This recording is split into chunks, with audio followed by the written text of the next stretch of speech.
नमस्कार विद्यार्थी मित्रांनो, मी मोरे प्रतिभा प्रकाश. विद्यार्थी मित्रांनो, आज आपण भारतीय राज्यघटना म्हणजे संविधान स्वीकृती दिन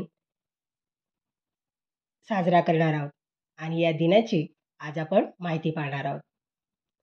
26 नोव्हेंबर हा दिवस राज्यघटना दिवस साजरा करावा असा आदेश 24 नोव्हेंबर 2008ला महाराष्ट्र शासनाने काढला आणि सर्व संस्थांमध्ये हा दिवस साजरा होऊ लागला. खरे तर केंद्र शासनानेही देशातील सर्व राज्यांनी राज्यघटना दिवस म्हणून साजरा करण्याचा आदेश काढला पाहिजे असे वाटते. नागपूर जिल्हा परिषदेच्या सर्व प्राथमिक आणि माध्यमिक शाळांमधून भारतीय संविधानाच्या प्रास्ताविकाचे रोज वाचन व्हावे व शाळेच्या दर्शनी भागात ठळक अक्षरात ही घटनेची प्रास्ताविका लिहिली जावी, ही कल्पना प्रथम सुचली ती E.Z. खोब्रागडे यांना. त्यांच्याच प्रयत्नामुळे 2007 ते 2008 पासून राज्याच्या सर्व शाळांमधून हा उपक्रम सुरू झाला. सर्व ठिकाणी घटनेच्या प्रास्ताविकेचे वाचन झाले पाहिजे असा आदेशच महाराष्ट्र शासनाने काढला आहे. मग हा राज्यघटना दिवस भारतीयांनी का म्हणून साजरा करायचा? या दिवसाला राष्ट्रीय महोत्सव का मानायचे? या सर्व प्रश्नांची उत्तरं आपल्याला या व्हिडिओमध्ये मिळणार आहेत. तर या दिवशी आपण सर्वांनी एका सर्व कल्याणकारी संविधानाचा म्हणजेच राज्यघटनेचा स्वीकार केला. देशाच्या राज्यकारभारासाठी तयार करण्यात आलेले पायाभूत कायदे, नियम व तरतुदी ज्या पुस्तकात एकत्रित आहेत त्या संविधान असे म्हणतात. या संविधानाचाच राज्यघटना असेही म्हणतात.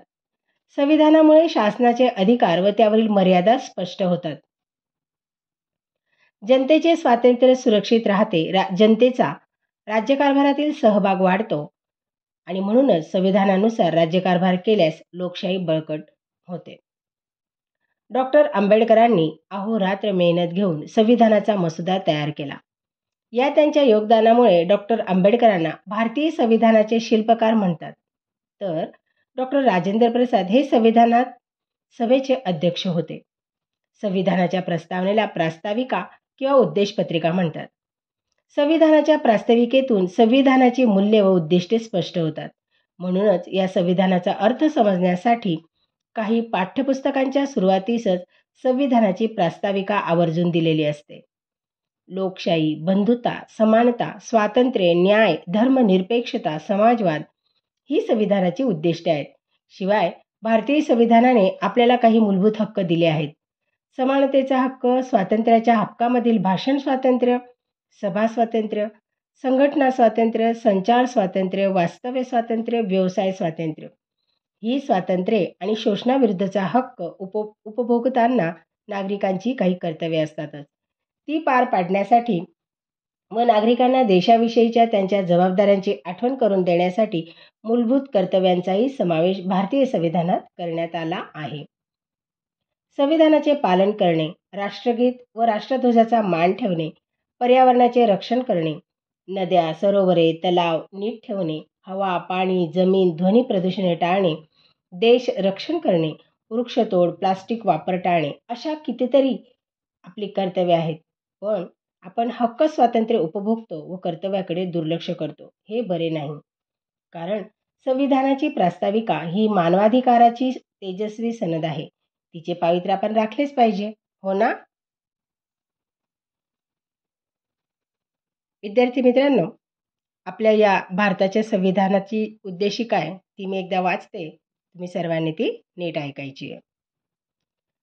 आम्ही भारताचे लोक, भारताचे एक सार्वभौम समाजवादी धर्मनिरपेक्ष लोकशाही गणराज्य घडविण्याचा व त्याच्या सर्व नागरिकास सामाजिक, आर्थिक व राजनैतिक न्याय, विचार अभिव्यक्ती, विश्वास, श्रद्धा व उपासना यांचे स्वातंत्र्य, दर्जाची व संधीची समानता निश्चितपणे प्राप्त करून देण्याचा आणि त्या सर्वांमध्ये व्यक्तीची प्रतिष्ठा व राष्ट्राची एकता आणि एकात्मता यांचे आश्वासन देणारी बंधुता प्रवर्धित करण्याचा संकल्पपूर्वक निर्धार करून आमच्या संविधान सभेत आज दिनांक 26 नोव्हेंबर 1949 रोजी याद्वारे हे संविधान अंगीकृत आणि अधिनियमित करून स्वतः प्रत अर्पण करीत आहोत.